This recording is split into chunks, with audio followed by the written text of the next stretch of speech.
donner des cas très concrets de comment en fait cette culture d'entreprise elle s'est appliquée fondamentalement chez nous en la base et d'où ça vient, quelle est la genèse en fait de ce projet qui a été lancé avec Business Harmonies, pourquoi j'en suis arrivé.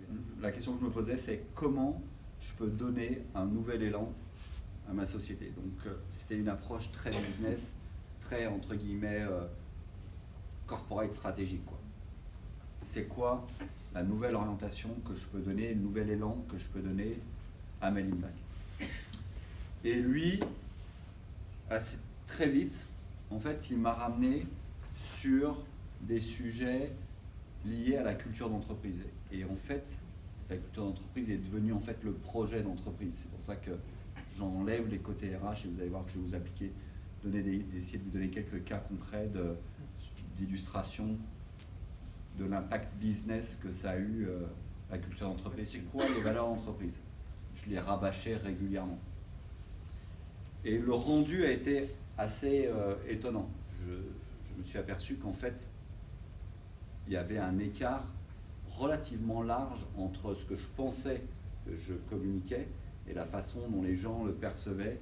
Et là, je me suis dit, waouh, là, il faut qu'on revienne en effet sur les fondamentaux. Donc c'est là où on a commencé l'expérience avec Business Harmonies, et vraiment ça a été back to basic.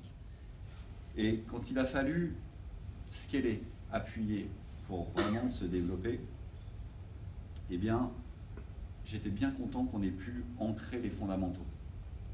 Donc quels sont les fondamentaux? C'est d'avoir fait tout ce travail du why, du how, du what, du where, enfin, tous ces éléments globaux. Pas s'arrêter uniquement sur les valeurs ou sur l'impact RH que ça peut avoir. Et du coup, les sujets pour fédérer les gens autour d'un projet deviennent évidents.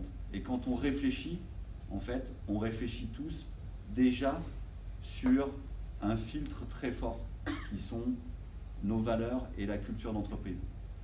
Donc, s'il y avait un point de partage que je pourrais vous donner, c'est que chez nous aujourd'hui, c'est l'élément le plus fort d'aide à la décision chez nous.